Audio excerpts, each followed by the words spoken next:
Right then, guys, I'm getting quite excited because it's very, very close to exclusively and the Soldiers live auction. So what day are we on? Thursday. So it's Thursday morning, quite early. Water's looking particularly clean. Now, I've done a PP treatment on this about 3 days ago. I don't neutralise it. I just put a decent bit of a trickle in and I just let it go off. That's why you can see the foam on the top there. Now, the reason I've done the PP is slow and steady. Once every week or 2 weeks now, I'll do a small PP treatment just to start to condition the fish. Just to strip off a little bit of the mucus. The fish are looking really nice. My Tucano Sankey always holds a little bit of mucus on the head, but the skin quality on it now, I'm looking at it now, it looks like crystal. So, yeah. And the fish are not so active because it's 18 degrees. They're probably like, this is crap. It's like in the middle of the summer. So as soon as we get back to the Newark, from the Newark, as soon as I leave for the National, I'll raise the pond temperature up a little bit. So then I'll acclimate them up to probably about 20. Oh, I've got a leak. I've got a leak in the pond there, down that side. Look, guys, so the rubber boots just come loose there. It's cracking across the top, which ironically will be really good for that. And now, I'm so sorry, Lyndon. I'm going to put the plank across there, get across, investigate it, move that dead bit of stuff, and we go from there. Actually, I might turn off. No, I'll leave that there for a minute. That air curtain, it works a charm. Look at that. So the air curtain's been on there because obviously we've done the PP, so I really hammer.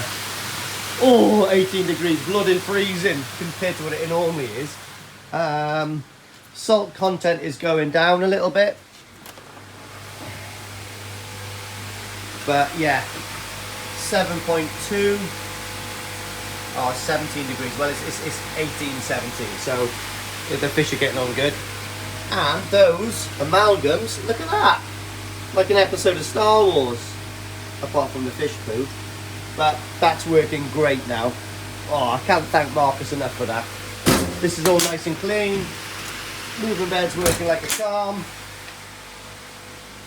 Moving this to my mum's because I've got to do a little bit of block working with mum's at some point. Right, let's have a little look at what's going on over there. So I know for a fact, excuse me, garden's looking quite clean. Oh, guys, I need to show you something quick before. And I think the auto feeder's empty, so we need to put some more water, food in the auto. So yeah, there's probably water tracking down the wall there somewhere. But anyway, all of this is working fine. Toes eye, pond, looking good. Still hand feeding these, but I might set the auto. They're looking really good, to be honest. Very, very good. And what have we got in here then, guys? So, I just dropped Wolf off to school. Are you ready? This is all going to be put away. Boom! But we've got the koi gym. So I picked all of this off of my mate. My mate is basically moved gyms to a smaller premises. Yeah, like I said, Owen is a really good friend of mine. I've known him for so many years, and he's got a CrossFit gym. And he said, Lee, he goes, I got this, do you want him? I got to get rid of him. And I was like that, oh my God, yes.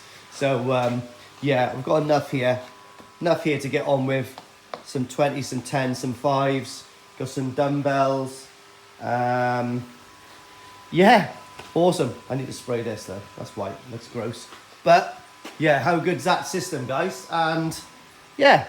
Well, I was jealous of Sakaguchi's gym at his koi farm. So I thought I've got one. The only thing I haven't got is a giant wooden penis. Here we are then, guys. That's my walkway. Not quite as impressive as Marasai Koi Farm, but it's something. And there we are then, guys. That is the culprit. So just need to go and get myself I'll turn the shower off for a second and do that. But I've got a funny feeling I know why that's happened.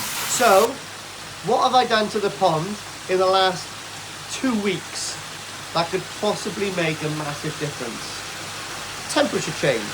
So I've dropped it down from 24 to 17 and a half, 18 degrees, which obviously is going to make metal expand and contract. Boom! That's why you should always be mindful with temperature fluctuations in your pond. Here we are, I'll shove back up now, but look how mature my media is, guys. That is bonkers. It looks just like a bloody river in bloody Japan. Yeah, so they've got lots of like growth all over it, but I guess all adds to the bacteria, doesn't it? Might leave that little bit of mind your own business there just to embed. It's getting a bit of moisture. This one wasn't getting enough wet. I should have sort of like tapped a hole on here with like a little spray bar to go in, but let's switch the Flow Friend back on. The beast has got to breathe again. Here we go. Wait for it.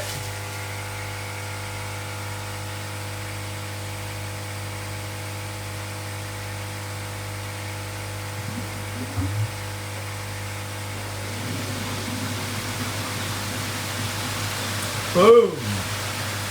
The beating heart.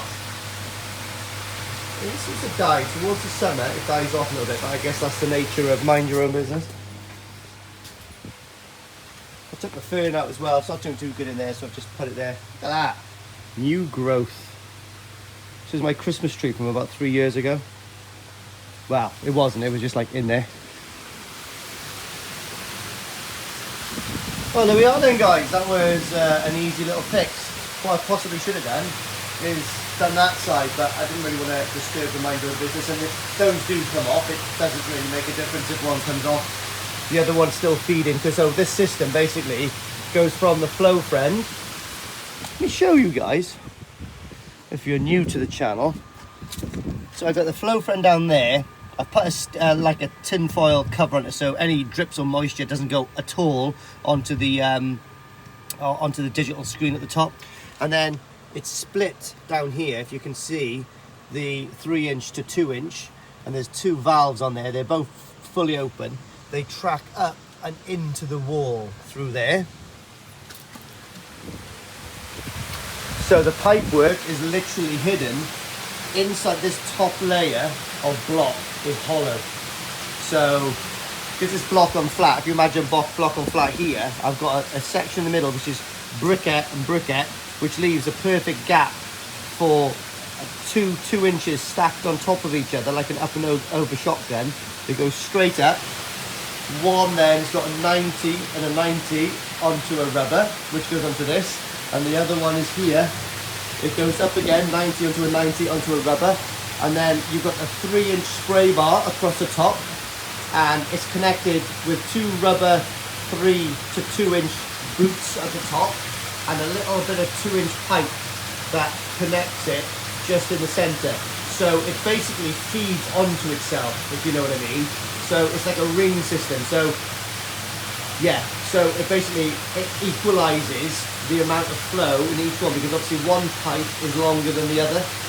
I could have regulated it with a ball valve down there, but what I've done is I've just done that, and it's sort of like regulated. It's like I don't know, a closed system, I guess. So you get exactly the same amount of flow in each one, even though there's probably more water coming through this pipe than that pipe. But when they crash and they hit each other, they equalize out. Very clever. Next on the agenda,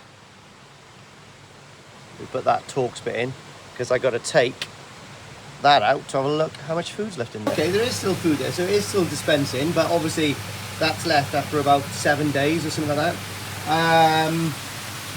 So the water clarity literally is because I've PP'd the pond. That is the beauty with PP. So personally, everyone's got their own theories, and everyone uses their pond and maintains their pond and fathers their fish the way you want to father their fish. But personally, and I'm not telling everyone to do this, and I'm really not. This is just my thoughts and how I have looked after my fish for the last 18 months, 2 years really. I'm a great believer in just putting a slight dose of PP in, maybe once every 4 weeks, and it literally just really maintains the pond, I feel. It doesn't really knock the filters. It might knock the filters for the first 24 hours, but all that sludge that accumulates from all that biomatter being broken down by the PP, that cleans the water, sanitizes probably the inside of the koi, everything. It just goes back into the filter and just boosts the filter about 2 days later. So as long as you come off the food before you do the PP, go back onto the food about 2 days later. It just, in my mind, I'm no scientist and I'm no vet, but it just sanitizes the pond slightly and then boosts it back up. In my mind, it gets rid of all the bacteria, some of the good bacteria, and then just boosts the good bacteria again through the filter system. I don't know if it's right or if it's wrong, but it works for me and I will not stop doing it. So that is kind of a little secret idea on my pond. Now, I'm not telling anyone to do this. And I'm on about, when I do this, I do a really respectable dose. So I just go off the back of the packet, 6.8 grams per 1,000 gallons. And that's all I do, which is realistically, if you talk to experienced hobbyists and dealers, that is not even a proper dose of PP. That is just like, yeah, you know, that's like taking Calpol for an adult chest infection. It's not going to do anything. That's a good expression, isn't it? But anyway, let's feed up this auto feeder quick. Greedy. Oh, there we are then, guys. There we are. That's another week's worth of sake. Mate, isn't it unbelievable how much koi can bloody eat when they want to? So the reason I'm still feeding the same amount of food, even at 18 degrees, and I know obviously growth, it says on the thing that you can't feed it until, is it 20 degrees? But you can. Growth will, the fats in growth will definitely break down in the fish's belly at 18 degrees. But the males, it really produces massive body on males when they're feeding at 18 degrees. On the same amount of food. I don't know what it is. Maybe it's like one of those kind of things where the males think that they're going into autumn, so they start to pack on weight for, you know, sort of like that hibernation off food kind of period. I don't know, but it does. And the females normally still keep their bodies, or possibly they might lose a little bit, but yeah. I've turned the air curtain down as well. It looks quite pleasant from there. Yeah, just a little bit of air coming out, nice. But the fish are looking good.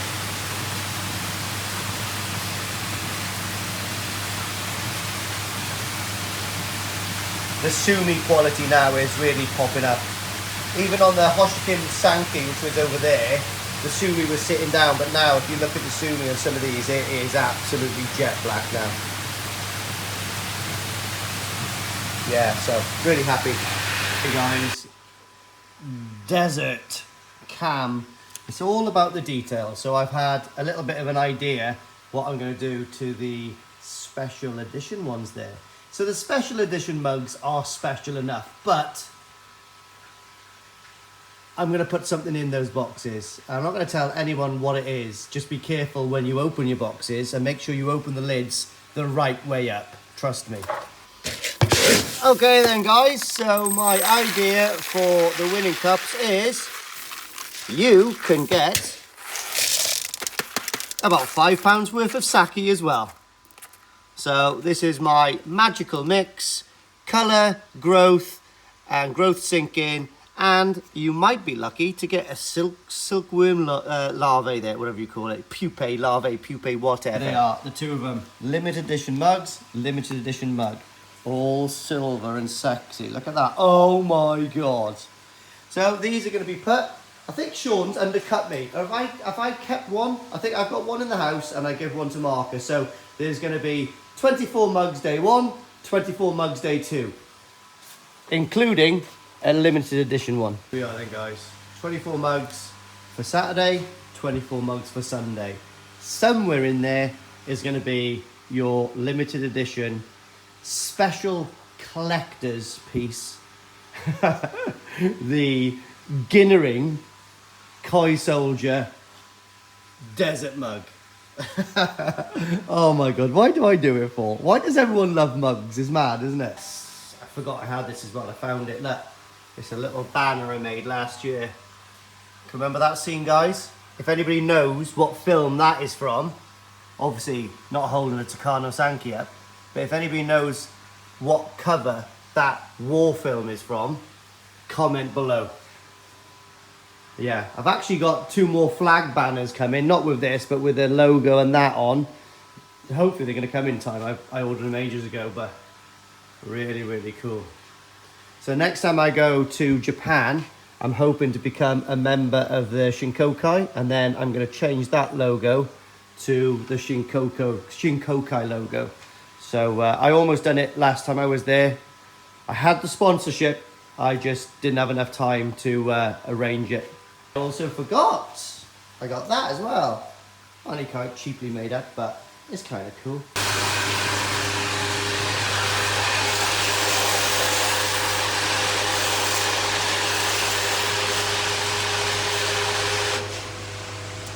So yeah, again, I came back from work today, guys, and the drum was totally empty. I noticed straight away that the water quality was murky, and yesterday it was crystal clear. It's just cleared up a little bit actually. It was like probably twice as murky as that when I came back from work, but obviously the water now has passed through the drum a few times, which is not ideal really, because I'm conditioning these fish. So I think there definitely is something untoward with the high pressure pump. Now, I did fix that one. I did buy one from Absolute Koi. It was quite expensive though, to be honest, and that one has not lasted very long at all, so I'm not going to buy another one from there. So what I'm going to do is, I've actually found one on eBay, which is it's not the same pump, it's a very similar pump. It's got the same inlet and outlet, but instead of 315 quid, it's 150 quid. So if I'm going to have to replace those every year for the matter of that money, no, I'm not going to pay that anymore, sorry. And I'm certainly not tight, but yeah, yes, I'm not going to pay that money from there. So yeah, I'm going to get one of those. I've ordered one already. It is working now, fine. It's the only problem I've had with the drum really. I'm not sure if I've done something wrong or not, because what I did do is, when I was messing around with the drum, doing the amalgams and all, I kept pressing manual. So I don't know, if you press manual, does it come off auto?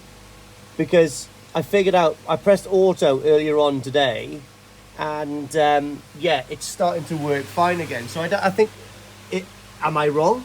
When you press manual, does that stop the sensors there from triggering the drum? And you have to do it manual, or when you press manual, just does it give it a manual clean? Now, I don't really know, but since I've pressed auto, is it again? Yeah, automatic again, it's actually just started to work and perform again. However, the jets are really not doing the job. So, like I said, in here, guys, on this side here, you've got like a metal, like a plastic kind of form. So the water goes in, and it directs the water to the high pressure like stainless steel pump section in there, which then forces it up this and down onto the jets, and it's definitely not performing. So it has been working fine, but yeah, about 2 weeks ago, massive problem, massive failing. Bought a new pump, fixed that pump, and it worked fine. So I actually give the pump back to Darren exclusively Koi and exchanged it for a £150 amalgam 40-watt bulb. Yes, I'm a mug. I've realised now you can get them for 30 quid somewhere else. But anyway, live and you learn. But yeah, these the amalgams are working fine. Like I said, now the drum is working good. The only thing is that yeah, these jets are not really performing very good. Let me just check them. But I know for a fact they're clean. Yeah, look, as clean as a whistle. Sometimes they get like blocked up with a little bit of crap, but it's definitely, that is definitely not the problem with these jets. It's definitely the high pressure pump. It's definitely not the feed, so you can't really see it, but well, you might go to. The feed comes in through like a little grate in there. But obviously when the drum empties, because the screen inside gets clogged up, there has got like a fail-safe, like little switch there. But yeah, it's not working very good. So it's that. So I'm going to change that. And I think that setting might be my fault. So there's no fault of the drum, maybe my mistake. But that's definitely faulty. And like I said, I've not even had it for like a year and a half or something. You can't keep exchanging those constantly. That's a joke. But on another note, let's talk about some positivity, shall we? I went to the shop just now and I found that a Moretti, right, with a hint of Italian sea salt. Never tried. I haven't tried it yet, but what I'm thinking is this will probably be good for my osmosis system. So let me try this now with salt. I was like that. Okay, let's try it. So here we are, live on camera. It's like a Japanese, yeah, like food challenge. So actually, you actually can smell a bit.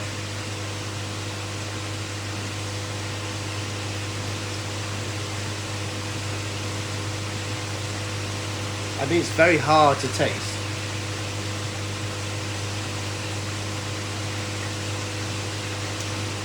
I mean, I'm being blatantly honest. It actually tastes better than the normal.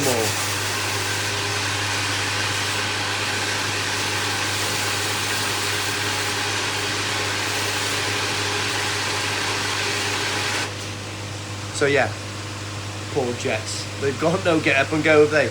But it actually does taste better than the normal Moretti. I'm not gonna lie, but I can't really taste that much salt in it. No, I can't taste that much salt in it. But anyway, another thing I want to talk about, guys, is if you are liked the BKKS Facebook page, you would have seen 5 amazing Hoshikin Jumbo Kawaku, Jumbo Tozai Kawaku, that the guys from Exclusively and myself have sourced to donate to the British Koi Keeping Association, BKKS, British Koi Keeping, BKKS. What's the S stand for? I thought it was association, but it's not. Anyway, the BKKS. I am so sorry. That's so embarrassing, but I'm not even going to take this off this because I need to get some rap for that, don't I? That's terrible. So yeah, the boys from Exclusively, i.e. Kevin and Ryan and myself, have donated those koi, and they were sourced from Japan, handpicked from Hoshikin. You can go and see one of the videos.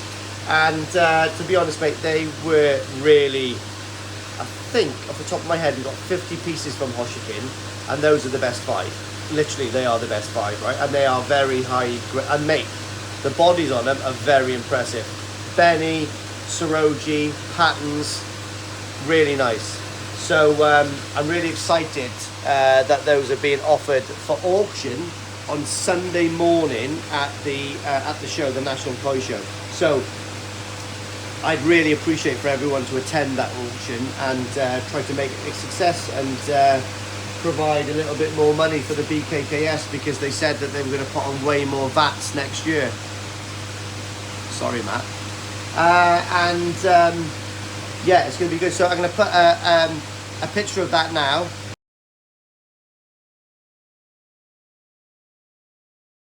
On there. So like I said, if you're not liked the BKKS page on Facebook, give it a like. You know, obviously, why not? It's not going to hurt, is it? And then you can see that as well. I think Mike Snedden has put some really nice koi in as well, so good on it for him. Really good. And yeah, I'm really looking forward to the show now. The fish, I'm really excited. I haven't even worked out what fish I'm taking yet. I've worked out a few, because like I said on the last video, we looked at the fish, and I'm just looking at them now, mate. They're gorgeous. Look, you know, just swimming around. But we looked at the fish. In fact, I'll do it from here. I looked at the fish in the bowl and I measured them, and there obviously is about 3 or 4 fish that are just bang on the money when it comes to size. You know, like I think 2 is 54 cm. So Do you know what I mean? Like 45 to 55 category, and they're looking mint as well. So why on earth wouldn't I take those? Strategy, isn't it? And also I've got 3 fish which are 64 cm. You know, like perfect for the size category. Now, for the Newark show, yeah, they might well creep over that, and they're going to be like really crap for the size of the category. But again, the body's good and they creep just over, I'll take them. But I have got a few fish in there that are like, for instance, 56 cm. So for this show, not much good. When I come back from the National, we've got a couple of months before the Newark. Boom, raise the temperature, get the food back in there, and we'll see if we can get those creeping up in the size category with some volume, and obviously not forgetting the quality of the skin. I'm really looking forward to the show. Wolf Boy's coming, and I think I'll have a guest of honour coming with me as well, so we'll see. But yeah, so this is it, guys. I just wanted to finish off like some of the video that I done last week. I really want to put this video out tonight because I want to promote as well. Don't forget, on Father's Day, which is Sunday, I want every father to have an amazing day with their child in the daytime. And obviously put them to bed early, because 6 o'clock, remember, we've got the exclusive Fleet Koi and the Koi Soldier auction. So I'm really buzzing about that. So yeah, don't forget to tune in, guys. Like I said, even if you're not buying, it's just nice to have that support. And please give a like, because to be honest, mate, I feel really like grateful for Kevin and Ryan for doing this with me. And also Gaz from Gaz's Koi Pond is going to be in the background doing all of the administration, while me and Ryan is going to be live talking rubbish about amazing fish. So again, I want to thank, you know, Gaz, and I want to thank Kevin that's going to be in the background as well. And obviously me and Ryan will be live for probably, I reckon it's going to go on till about 12 o'clock at night, because we've got 16 fish. And I think there's going to be, some of the fish are going to be really sought after, so I think it's going to be a bit of a, yeah, we've got the football on Sunday as well, so obviously just have the auction on your phone and watch the football on the TV. I'm not a football fan myself, but I would actually watch the England game, because I do like big events. I'm buzzing for the Olympics though, this year.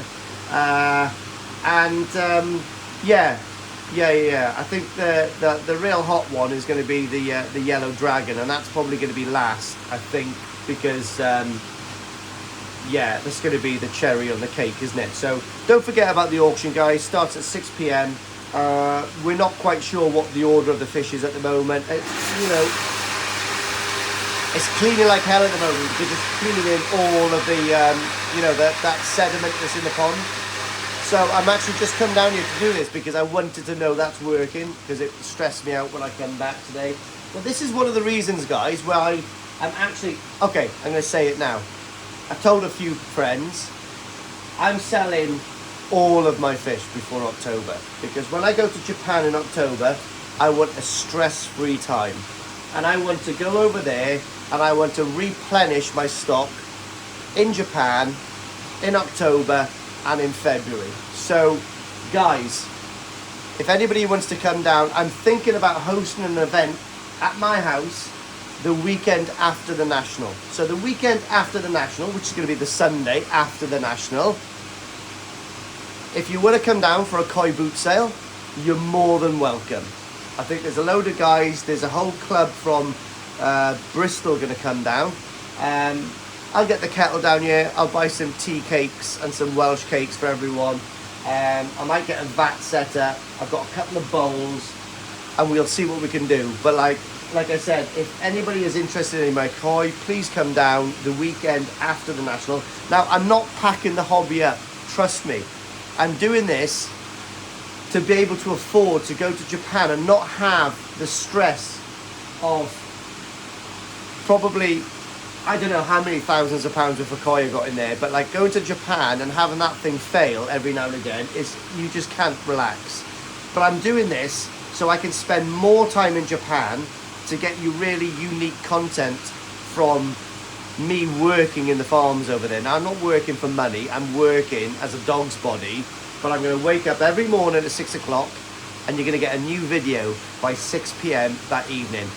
Whatever I'm going to do in the koi farm, in Odakans, in Yamaguchis, in Yoshinos, in NND, all of these farms, Takano-san, they've all invited me down there to do a couple of days work. Well, to be honest, mate, I could probably work full time all the way through in NND and probably Odakan as well. Odakan loves me because I eat raw heart with him. So we're like that. And we just like sit down in the evening. We have our lemon sours. Me and Odakan are like, I don't know, 2 eggs on a spawning brush. Trust me, we are proper tight. So yeah, I'll probably actually work with Odakan because Odakan's got such a good variety of fish, and they also come in from different sources as well, so it's really good. He does his own breeding plans, amazing quality, and I'm seeing all these new fish come in all the time. So, and I get really on well with the 2 staff members, so that might be a thing. We'll see. But I just don't want my pond running when I'm in Japan, okay? And I want to make some pennies from the fish to line my pocket to be able to afford to go to Japan for a month or 6 weeks for you guys. It'd just be amazing, wouldn't it? You know what I mean? Life on a koi farm. Hey, why not? Gold Rush does it. Selling sunsets. I'm way more interested in them. Let's get back to the Moretti, and I can't wait to see everyone on the auction, and especially I can't wait to see everyone at the National Koi Show. It's going to be great.